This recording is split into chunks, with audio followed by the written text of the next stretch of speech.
제가 그 안동의 그 선생님 학교에 찾아가 배웠었고요. 예, 예. 그래서 점심 대접도 해주시고 또 둘러보고 저하고 얘기도 나눴어요. 그 다음에 곽종두 씨가 제 학부모였기 때문에 과천에 살고 여기 학교 소개를 하고 또 곽종두 씨는 형제였는데 과천 고등학교에 입학을 했는데도 이제 여기를 지망을 해서 왔거든요. 그래 이제 과천 고등학교는 근처에서는 뭐 이렇게 우탁교 많이 보내는 학교로 알려져 있었거든요. 그런데 이제 입학을 했는데 여기 오겠다고 그래서 왜 내려가려고 그러냐 그러니까 풀무학교는 인간 교육을 한다. 어린애가 그런 얘기를 해서 결국은 이제 입학했는데도 여기 내려왔거든요. 그 아버지가 이제 곽종두 씨고 학부모 회장이 됐거든요. 부인은 아시잖아요. 압니다. 그런데 이제 여기 얘기를 듣고 그 뒤에 어떻게 해서 오셨어요. 이 교수님 오셔서 이제 좋은 말씀 해주시고 또 학생들한테도 평생 동안에 농고 다니신 것이 제일 아주 인생에서 큰 배움이 됐노라고 여러분들 농사를 보람을 느끼고 또 배워야 된다고 그 얘기도 하시고 또 오셔서 여러 가지 말씀을 하셨는데 이제 예를 들면은 나무에 전선줄 감긴 걸 보고 그 나무 생각해서 이렇게 감으면 안 된다 그 얘기도 하시고 여러 가지가 기억이 나거든요. 그런데 그러고 이제 이렇게 동네를 둘러보셨어요. 그래 그때는 동네가 지금보다 더 한적하고 뭐 눈에 띌 만한 큰 건물이라든지 아무것도 없었는데도 아주 대단히 좋아하시더라고요. 이렇게 동네가 살아있다고. 퇴비를 이렇게 발효시켜가지고 축분을 발효시켜서 만드는 데라든지 뭐 협동조합이라든지 둘러보셨거든요. 그래서 아주 동네가 살아있다고 또 이런 데 자녀를 보내야 된다고 그러고 살고 싶으시다고 그러셨어요. 그래서 저도 깜짝 놀래가지고 아니 그 과천에 계시고 또 여러 가지로 이제 거기 친지분들도 많으시고 활동하시는 것도 있고 그런데 여기 이렇게 오셔서 무슨 희망과 목적을 가지고 오시느냐고 제가 궁금할 거 아니겠어요. 그래 여쭤봤더니 이 선생님 생각에는 농민들이 중요한데 여지까지는 초등학교 학생들이 글쓰기를 가르쳤는데 애들이 생활 속에서 자기 글 쓰는 그런 연습을 해야 장래 일을 하면서 글 쓰는 그런 학생들이 자라나야 훌륭한 학생들이 될 수가 있고 교육은 그렇게 해야 되는데 조금 생각이 발전을 하셨는지 뭐 좀 더 확장을 하셨는지 농민들이 글을 써야 된다고 어린 학생들은 이제 오랜 뒤에 이제 뭐 농민이 되겠지만 지금 있는 농민들이 글 쓸 게 얼마나 많아요. 근데 제가 농민들이 먹고 살기 바쁜데 어떻게 글을 쓰느냐고 이제 그런 어리석은 질문도 했거든요. 아니라고. 글은 자기가 생활하는 경험이 있어야 쓰는 거지 재주로 쓰는 게 아니라고. 농민들이 할 얘기가 많은데 그걸 이제 눌려가지고 자기는 글 쓰는 부류에 속하지 못한다고 생각해서 그렇지 그거 쓸 게 많다고 느끼는 대로 쓰면 그게 좋은 글인데 민주주의라고 그러는 거는 정치를 자르는 것이 아니고 농민들이 자기 글을 말로 할 수 있고 쓸 수가 있어야 그게 민주주의가 그렇게 되는 거라고 그 말씀을 하셨어요. 그래서 이제 제가 참 그 말씀을 지금도 잊어버리지 않고 있거든요. 그래가지고 이호덕 선생님은 이론이 아니고 또 뭐 어떻게 관념적이 아니고 실제 생활 속에서 우러나오는 교육, 우러나오는 민주주의, 우러나오는 우리나라 문화에 대한 사랑 그것이 농민이 글 쓰는 걸로 이렇게 나타나시는구나. 여기 뭐 볼 게 있어서보다도 여기 오셔서 인생의 후반을 초등학생들 그것에서부터 농민이 글 쓰는 쪽으로 이렇게 앞으로 그 목적을 삼고 사셔야 되겠다. 그 말씀이시더라고요. 그래서 그런데 농민들은 전국에 있는데 왜 여기를 선택했는지 그거는 제가 잘은 모르겠어요. 그런데 이제 뭐 잘은 모르지만 풀마학교에서도 평민을 기른다 그러고 농사를 중요하게 생각해야 된다 그러고 또 예전보다도 지금은 더 예전엔 유기농업을 해야 건강을 지킨다든지 그런 생각이 있었지만 지금은 생태라는 게 참 모든 기초다. 생태가 없으면 그래서 코로나 이런 것처럼 모든 게 다 스톱을 하잖아요. 근데 그걸 잘 모르고 또 무시하고 설마 어떻게 되려야지 이렇게 하지만은 그런 것까지 내다보시고 그래도 이제 풀마학교라는 곳이 입시를 위해서 모든 걸 학생들을 혹독하게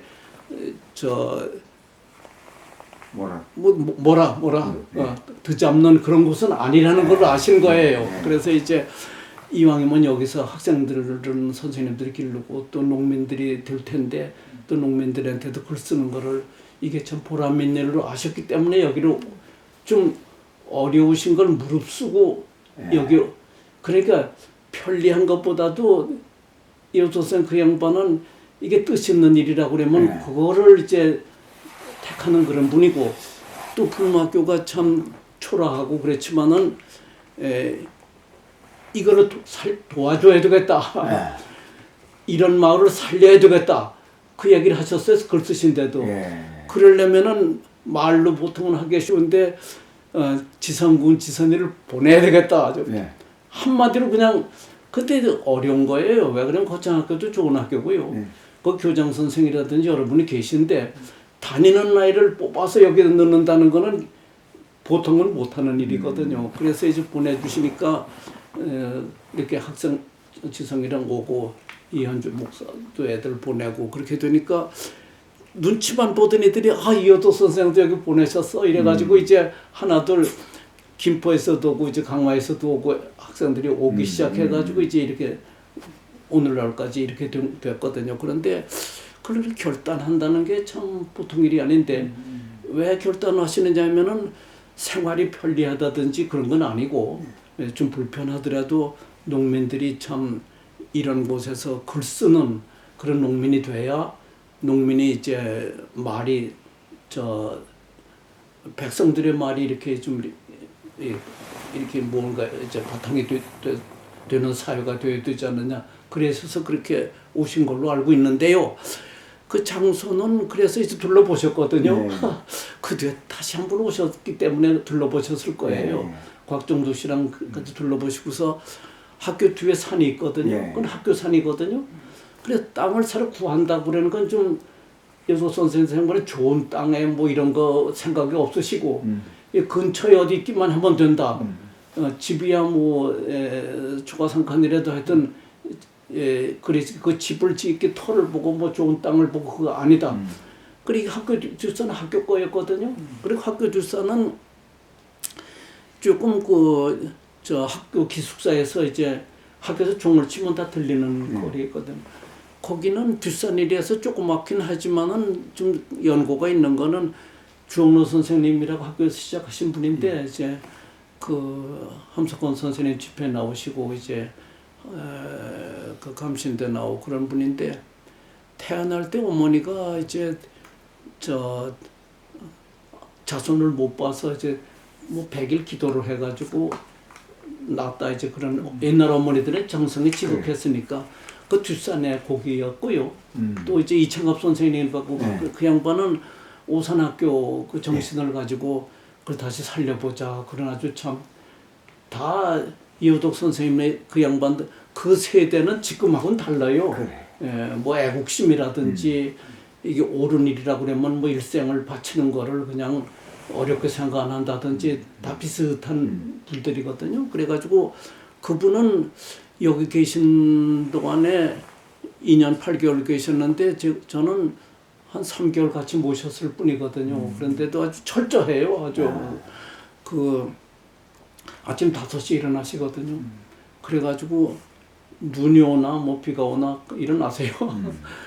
그래 그 산에 올라가셔서 기도하고 또 오셔서 청소하고 그래 그런 분인데 거기 이제 이호동 선생님이 가서 여기가 짓고 싶다고 그러시는 곳이거든요. 그래서 아이고 그래 그거를 이제 저희가 권고한 게 아니고 이 선생님이 둘러보시고 결정을 하신 거예요. 그런데 이제 저도 속생각으로 그랬어요. 그렇게 오셔서 정말로 농민들한테 그걸 지도해 주시면 참 학생들 어린애들 뭐 몇십 년 뒤나 어떻게 좀 자기 스스로 생각을 하게 되는데 연세 많은 농민들은 생각 깨치기가 저는 어려울 줄 알았거든요. 근데 그때 가만히 보니 그건 아니고 좀 젊으셔서 여기 오셔가지고 이렇게 집을 짓고 여기 농민들의 글을 가르치셨더라면 참 많이 변했을 거라고. 그런데 그때 조금 지나시더니 그 말씀 하시더라고요. 그러려고 했는데 이제는 연세, 나이라는 걸 뭐 터넘어갈 수 없다고. 연세가 드니까 좀 그 일을 시작하기에는 좀 어려우시다고. 왜 그러냐 하면은 건강도 좋지 못하셨고요. 또 하나는 그 초등학교에서 학생들 글 쓴 게 너무 많아요. 이렇게 이걸 다 정리를 해야 되는데 정리하시려고 그러면 오래 걸리시겠더라고요. 그걸 슬쩍슬쩍 남기고 도장 찍는 게 아니고 다 읽어보시잖아요. 그리고 그 줄을 그으시고 아주 곽정두 씨 부인이 그러더라고요. 가서 배우면은 한겨레 신문을 다 펴놓고 저는 한 번 보고 그냥 중요한 것만 스크랩하고 말 텐데 전부 빨간 줄을 긋고 이게 고쳐나가는 거예요. 언년이 하듯이. 이게 한글을 이렇게 중요하게 생각하는 신문에서도 이렇게 틀린 글자가 많다 하고 그렇게 꼼꼼하신 분이 초등학생들 글 쓴 거 뭐 그 다 소홀히 보지 않고 다 정리하시려면은 세월이 뭐 부지하 세월이겠더라고요. 그래서 그거 이제 그렇게 결정하시면 뭐 참 그리고 건강이 그때 나빠지셔가지고 그 두 가지 얘기를 하셨어요. 초등학생 글 정리할 일이 너무 밀려 있다. 또 하나는 건강 때문에 참 무너미로 가셔야 되겠다. 그 얘기를 하시더라고요. 그래서 그거는 그러실 거라고 그건 제가 이해를 하고요. 그러나 그 이창합 선생님도 저하고는 석 달 정도 계셨고 이호동 선생님은 몇 번밖에 못 배웠지만은 그래도 농민들도 글을 써야 된다. 농민들도 책을 봐야 된다. 농민들도 이제 공부를 해야 된다.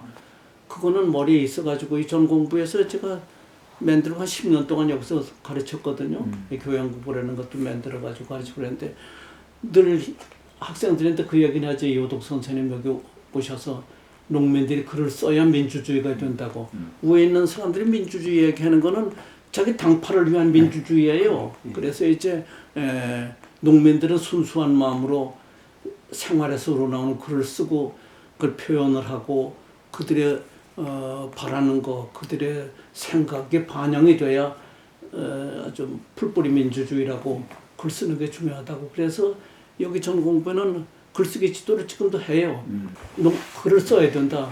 농사 짓는 사람이 무슨 농사 기술을 안 가르치고 글 쓰느냐고 하지만은 이 글 쓰는 거는 농사 지은 체험을 가지고 표현하는 거다.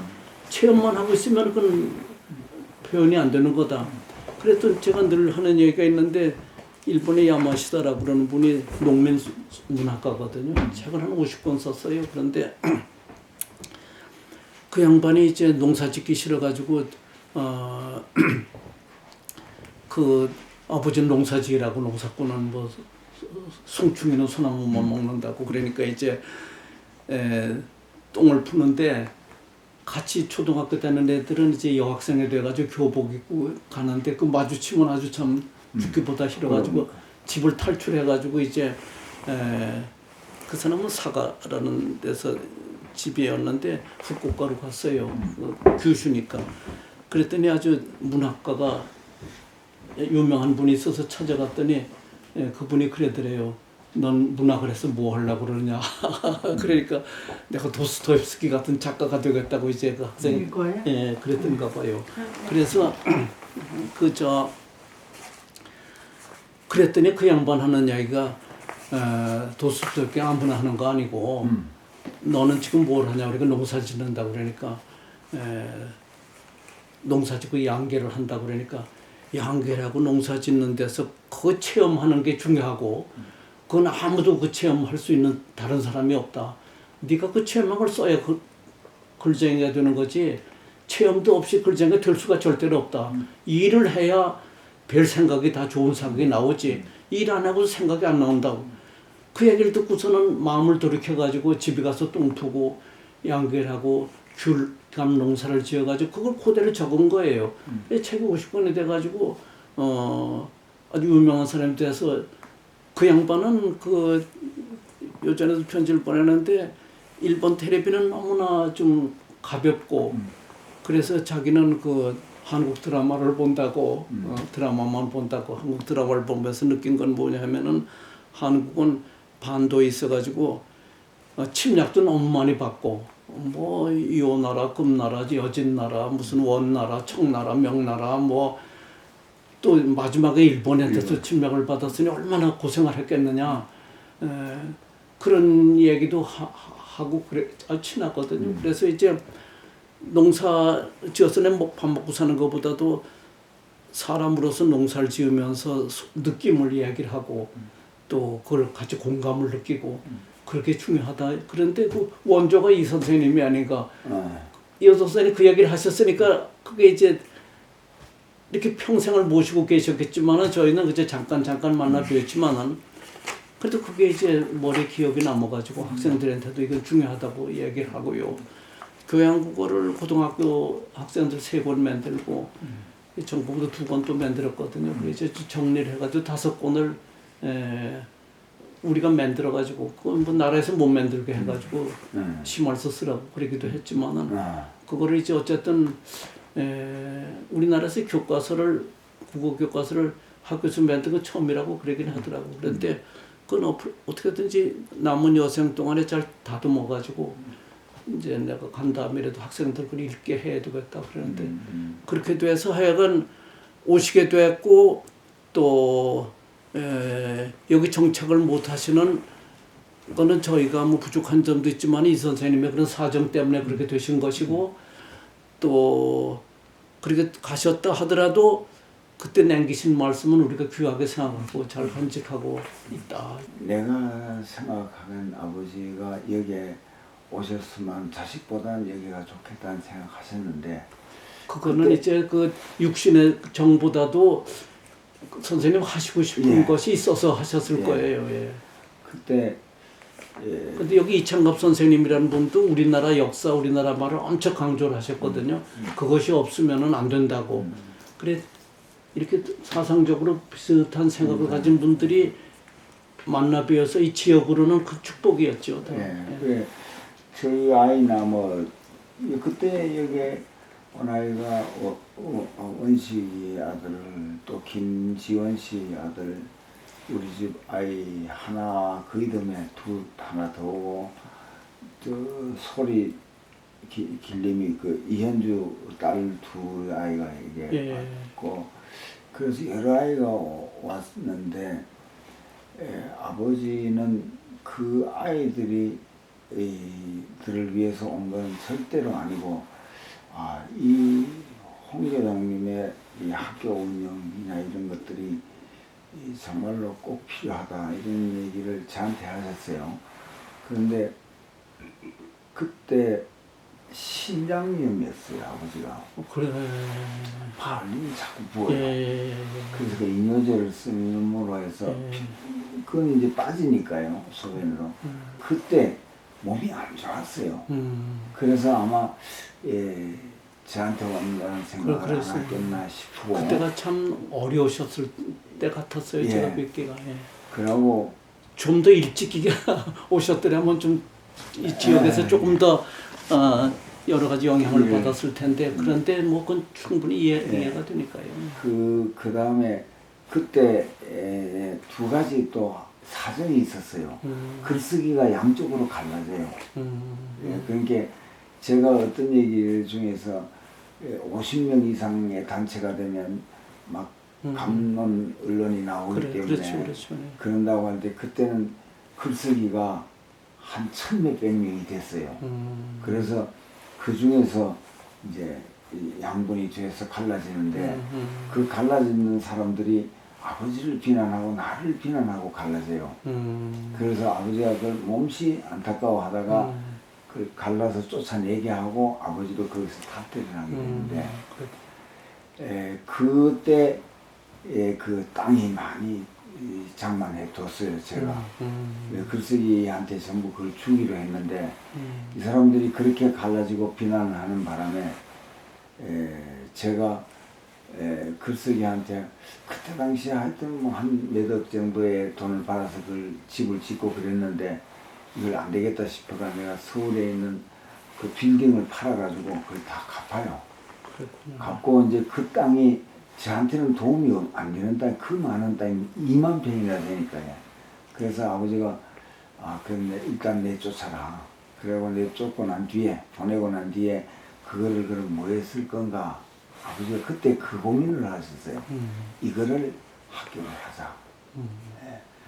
학교라는 거는 아버지가 하게 되면 학교 인가가 안 될 뿐더러 탄압이 심하니까 학교라는 말을 붙이지 말고 그냥 모둠살이로 정하자. 그러니까 그게 공동체라는 말이 아버지가 모둠살이로 바꿨어요. 그건 한자 말이니까 그래서 모둠살이로 해서 여기 올 사람을 이 글쓰기 식구들한테 장난해보자 해서 그때 올 수 있는 사람들이 전부 다 저도 오겠습니다 하는 사람들이 내가 이름은 다 나야 하지 못하지만 그 사람들이 아버지가 돌아가시고 난 뒤에 하는 얘기가 그건 이호덕의 혼자 생각이었고 우리는 그게 못 간다. 이래가 한 사람도 안 왔죠. 그럴 때 아버지는 그게 그런 사람들이 다 오실 거로 알고 그 다음에 여기에 오지 않고 그리로 가야겠다. 그래서 틈새를 자꾸 넓혀가야 되면서 틈새라는 거는 있으면 그 돌 깨는 것도 그러잖아요. 그럼요. 뿌리가 내려가서 징을 받고 나무를 거기다 꽂는다고 그러더라고요. 나무가 팽창하면 바가 깨지거든요. 네, 물 먹으면서. 나무라는 건 연한 거지만은 그래도 그 징 구멍에만 바고만 놓으면은 깨지거든요. 그러니까 이제 이호덕 선생님도 이호덕 학교에서도 이제 거기도 뭐 징을 받고 이렇게 하는 게 좋을 것 같아요. 그래, 씨를. 그래서 학교는 크지 않아도 괜찮아요. 이제 한 사람씩 길러내면 돼요. 여기도 중학교 뭐 1200명이지만은 실제로 움직이는 사람은 적거든요. 적어도 괜찮아요. 10년에 나는 그러는데 1년에 하나만 나와도 좋고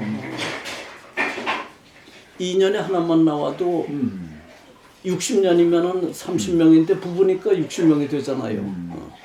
그 조그만 동네니까 60명은 크거든요. 그것도 다 이렇게. 근데 대개 보면은 1년에 하나나 둘은 나오더라고요. 농사 짓고 그러는 사람이 60년이면은 120명에다가 결혼을 하면 240명에다가 주영라 같은 사람 2대째 불마 끝나고 3대도 여기 들어오려고 그러거든요. 그 학생들을 잘 길러내면 앞으로 유능한 선생님들도 다 동시에 기를 수가 있어요. 그렇죠. 그래서 여기 저희는 고등부가 있고 전공부가 있고 또 정농회라는 게 있거든요. 그래서 이제 저희 생각은 고등부에서 학생들이 졸업을 해서 전공부에 들어오고 전공부에 졸업한 학생들이 정농회원이 되고 그런데 고등부는 이제 인문교양을 가르치지만은 전공부는 농사꾼을 기르는 데거든요. 저는 아주 한 가지 깨달은 게 있는데 교육은 학교에서는 가르치는 것보다도 학교를 근거로 하더라도 지역에서 배울 수 있어야 된다. 학생들한테 사회생활을 할 수 있는 기술을 가르칠 수 있는 지역을 만들어야 된다. 그래서 여기는 한 60년 되니까 동네에 이 전공부 들어온 학생들을 떠맡아서 가르쳐 줄 수 있는 그런 곳이 여러 군데가 생겼어요. 그래서 농사는 이제 농번기가 있고 농한기가 있잖아요. 네. 예. 농한기는 겨울 5달이거든요. 그래요. 5달 동안에 공부를 하고 7달 동안에는 나가서 배워라. 나가서 농사 짓는 사람하고 똑같이 일을 하고 또 같이 농사를 지으면서 이제 이런저런 덕담이 있을 거 아니에요. 경험담, 아스피린을 먹어야 된다든가 뭐 여러 가지 이제 그게 학교에서 못 듣던 얘기거든요. 그런데 그래 여기서는 오리 농사를 봄판에 가서 한 달 반 배워라. 그러면 모판을 만들어 가지고 그걸 대주면은 수입도 돼요. 집집에서 하질 않고 이래요. 그러고 여름에는 이제 저 협업농장이라는 데가 있는데 시설원을 하거든요. 채소를 해가지고 협동조합에 내면은 소비자한테 이렇게 유통을 하거든요. 가을에는 농번기잖아요. 그러니까 정농회 회원들 가서 시골 교회라든가 저 벌교 또는 그 서천의 아리랜드라든가 변산의 뭐 정경식시라든가 가서 같이 농사 철학을 배우고 같이 일하고 그러면서 농사를 배우는 거지 머리로 농사 배우는 건 아니다 절대로. 그런 다음에 겨울엔 돌아와 가지고 이제 2학년 때는 이제 중국도 가고 일본도 가고 중국 인민대학교에서 여기 다 오거든. 북경인민대학교. 그래서 이제 한 달 동안 가서 실습을 하고요. 그럼 마지막 한 달 동안은 앞으로 학교를 마치면 어떻게 농사를 짓겠다. 그런 정례 그 영농교육서를 해가지고 지도해 주던 사람이 다 모여서 그 참 격려해주고 저희는 농지개혁이 먼저 번에 큰 일을 했지만은 지금은 도시에서 땅 또는 이제 건물 투기하는 사람 있잖아요. 보유세 받아가지고 농사 지을 사람에게 그걸 이제 보충을 해줘야 된다. 왜 그러냐면 농민들이 도시 때문에 못 사니까 그 동안에 그걸 보유세를 해서 농민을 주면 농민들이 다 안 할 사람이 있겠느냐. 유기농업을. 그게 제2의 농지개혁은 농토개혁이 아니라 도시에 있는 부동산 투기를 보유세를 받아가지고 농민 주는 게 농지개혁이다. 그러거든요. 그래서 이제 교육은 앞으로는 외국의 덴마크는 다 그렇게 하거든요. 학교에서 안 가르치고 기본적인 거 가르치고 나머지 동네 내보내요. 가서 직접 실제로 일하면서 배워야 농사꾼이 되지 이론 가지고는 안 된다. 우리나라 농업교과서 보니까 농업학 그 시험을 봐서 점수를 받아가지고 그건 아니거든요. 그런데 그 교과서를 보니까 유기농업에서 글자 한 줄도 없거든요. 그런 것보다 실제 농가에 가서 농촌을 지키고 열심히 농사 짓는 사람들 한 달 배우는 게 여기서 교과서 뭐 이렇게 낫다. 예. 그런데 이제 아직 우리나라는 농촌에 보낼래도 농촌에서 그거를 참 가르쳐줄 그런 여유가 없거든요. 근데 여기는 한 60년 지나니까 정농회도 있고 협업농장도 있고 환경교육관도 있어가지고 보내면은 지도해 주겠다 그러니까 그렇게 돼야 전공부가 이제 교육과정이 바뀌고 대안학교들도 이제 그런 방향으로 가야지. 대안학교들이 가만히 보니까 자유롭게는 키우는데 사회에 나가 살 수 있는 힘을 좀 길러줘야 되겠다 앞으로는. 그게 방향이 아닐까 이제 이런 생각도 해요. 아이고 알겠습니다. 좋은 말씀 많이 들었습니다. 또 이런 그 농사 얘기 들으면 한이 없으실 텐데 또 먼 길을.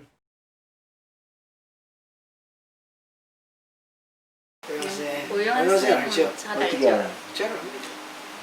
우리가 그 풀마학교 지선이 와 있고 할 그 무렵에 네. 학교 안에서 학부모 회장하면서 학교 이제 모든 이사장을 거 오영 선생님 이사장을 했어요. 관여를 했잖아요. 같이 해주고 학교 운영에 학교 관해서 운영에 관해서. 오영 선생님 이사장을 그래서 했거든요. 그 무렵에 오영환 선생님이 이사장을 이사장을 하셨으니까 우리가 잘 알죠. 내가 그럼 함부로 얘기해서 안 되는데 어영한 씨 그러면 안 돼요. 아, 그거는 저희도 알고 저희도 있어요. 알아요. 네, 저희도 그러면 안 알아요. 돼요. 네. 어영한 때문에 내가 그걸 탓해요. 네. 네. 그 오영환 선생님하고도 홍교장 선생님하고도 또 안 좋고. 약간 안 좋았었고 홍 교장 선생님이 굉장히 난처한 입장에 처했을 때 오영환 선생이 그 어떤 도움을 줬다든가 해서 수 그런 게 있는데 아니고 다른 전혀 안 사람 그랬어요. 편을 들었고 막 전혀 안 그래서 어려운 제가 일이 많았어요. 오영환 선생에 대해서 좀 속마음을 저희가 알게 됐죠. 그 전에 겉으로만 이렇게 지내다가 실제적으로 국민학교 어떤 문제가 발생했을 때 도움을 안 주시더라고요. 외면하시더라고요. 그래서 제가 좀 실망했죠. 박수복이라는 사람을 마지막 분이 이제 찾아갈 사람이 없어요. 저는 여기 뭐 어떤 소문이 있지만 그 소문이 다름이고 소문이 실제 하더라도 나는 찾아갈 사람이에요. 권정생이도 마찬가지였지만 이 무슨 뭐 윤모라든지 저 윤모라든지 난 전혀 다 알고 있는 사람들인데 찾아갈 사람이 없죠. 전울 선생님, 박수복이 권정생 선생님은 다 이호덕 선생님이 좋아하는 사람들 제가 알기로는 박수복이라는 박수복이라는 사람이 분은 어떤 분입니까? 모를 거예요. 그 옛날에 MBC 기자였는데 절망은 없다라는 예, 절망은 없다는 라디오 프로나 예. 텔레비전 본 일 있죠. 예. 그 작가예요. 그런데 그 양반이 이제 그렇게 늙었는데 나이가 내가 일본 갔다 왔을 때 못 찾았어요. 저기 정농 같이 이 양반하고 내가 손잡고 내가 누이라고 그래요. 같이 가서 했던 그 정농인데 정농은 탈퇴하고 산골로 들어갔어요. 그리고 우리 상호 몰랐는데 오재길 씨가 한 번 만났어요. 그랬더니 아 내가 안다 이러면서 자기 수첩의 번호를 가르치다가 찾아가 지금까지 만나고 있거든요. 옹경선이 얘기거든요.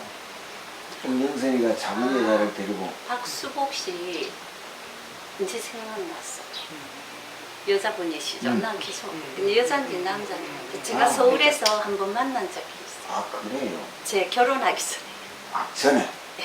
아하. 언제 선생님은 기억 못하겠지만은 최규철 선생님하고 규철 죽었죠? 예 KDI 국장이 계셨거든요. 네. 그때 그분하고 몇 분이 박수복 씨 제가 만났는데 네. 그분 담배 피우시죠. 지금 한 비우 옛날에 옛날에 그 당시에 그때요. 그 당시에 제가 기억합니다. 실신 아주 박수복 누구지 했는데 네. 예 제가 맞아요. 몇십 년 전에 규철 정말 결혼하기 전에 만난 적이 있어요. 가까웠어요. 예, 맞아요. 저도 그래서 같이 그 식사하고 얘기 나누고 한 적이 있습니다. 어, 이제 생각났다. 그때 제가 느낀 거는 여자가 담배를 피워서 정말 신기하게 생각했거든요. 나는 그 양반이 난 뭐 동생도 없지 쫓을 따라다녔어요. 왜냐하면 좋으신 이 분이 양반이 이게 좋은 곳을 많이 다니니까 나를 데리고 다녔어요. 근데 가르쳐줘가지고 강원도 가서 하는데 이 양반이 그 얘기를 해요. 여기서니까 작은 여자가 그래서 거기다 집 지어놓고 산다고. 아마 지금 내가 얘기하는 게 처음 공개한 거예요. 아무도 안 했을 거예요. 그 박수복이가 내한테 그 얘기를 해요. 그 당시에 그러면 이게 불임식품이 본격적으로 확장해서 커지기 전인가요? 크고 난 뒤입니다. 크고 난 뒤. 여기가 저 작은 여자가 크고 난 뒤입니다. 그런데 오재길 씨는 모를 리가 있겠어요. 그리고 저는 이제 그때 마지막 비행기가 이제 배운 것 같습니다. 이렇게 선생님은 병원에서 뵙고 굳이 밥을 먹으라고 같이 먹으라고 병원에서 같이 밥을 먹었잖아. 그리고 저는 이제 바로 그러고 받고 이틀 뒤에 임동실에 가버렸고 임대로 가서 있다가 이제 소식을 저는 들었죠. 선생님 하셨다는 얘기를 듣고 그제 같은데 내가 조금 전에 오다 그 너티나무 밑에 차를 세워서 여기가 선생님 계시던 집이라고 해서 그래 맞다 이 겨울 조그만 겨울이 흘러가고 이게 딱 여기네 하고 이제 차에서 잠깐 내렸었어요. 보고 생각이 그제 같은데 이상했는데 거기 그냥 20년 정도 되고 18년 뭐 내가 아버지한테 얘기 들었어요. 그 곽이라는 그때는 성밖에 모를 때 염소도 키우고 그래서 사는데 원래는 도시에서 전기를 다루던 사람이었다. 이게 내가 어릴 때 그 아버지한테 들은 게 그래.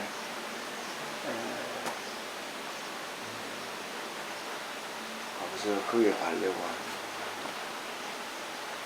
자식한테 의지하고 싶지 않았던 거죠. 그런데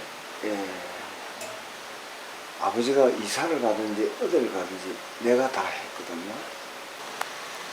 그때 우리말 바로쓰기에서 저 한길사의 책이 나오니까 총 아마 인쇄비가 수천만 원이 나왔어요. 근데 그거를 쓸 때가 무슨 학교였죠? 그런 얘기 들은 적이 있습니까?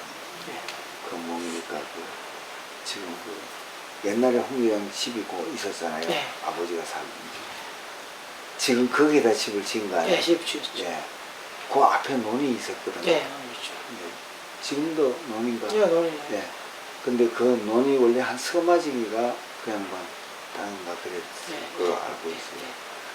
그런데 그게 그 고층 공부를 짓잖아요. 예. 그때 이제 도움이 되는 거죠, 아버지가. 예, 그때 주신 돈으로 해갖고 논을 샀죠.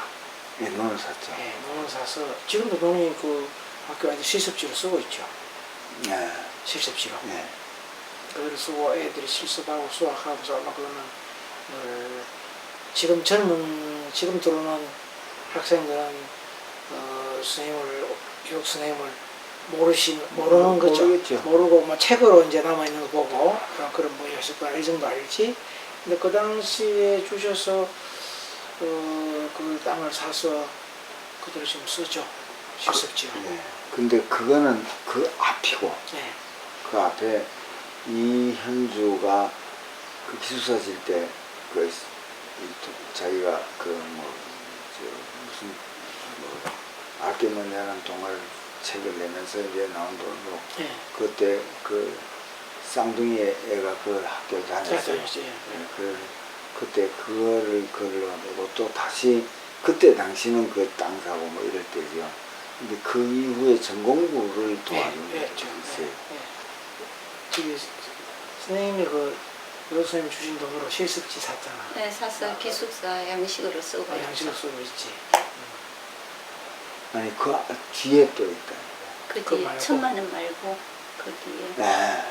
그 뒤에 또 보내셨어요. 예, 그 뒤에 전공부를 할 때, 그건 그 전에 된 그건 거예요. 그 전에 그렇죠. 거고, 그건 그거는 학교 그 거고. 전에. 전공부가 별도로. 아 그래요? 그건 처음 듣는데. 그 나도 전공부가 처음 들었어. 근데 그게 뭐냐면 근거로 남겨둘라는 거지. 노인네가 네, 얘기를 안 하시니까. 네. 근데 나는 지금 홍대한테 듣고 또 내가 왜냐면 통장을 대략 다 언제나 돈을 내가 채워 넣어야 되잖아요. 네. 들어온 돈이 없잖아요. 그래서 그게 나온 돈이 이렇게 됐구나 하고 이제 그래 물어는 보진 않고. 아, 그 뒤에 예. 아신 거지. 예. 선생님이 뭐 주고 나서도 뭐 종씨한테 줬다는 소리를 안 하니까 예. 당시 이제 통장에 들록나는 그거는 아실 수 있으니까.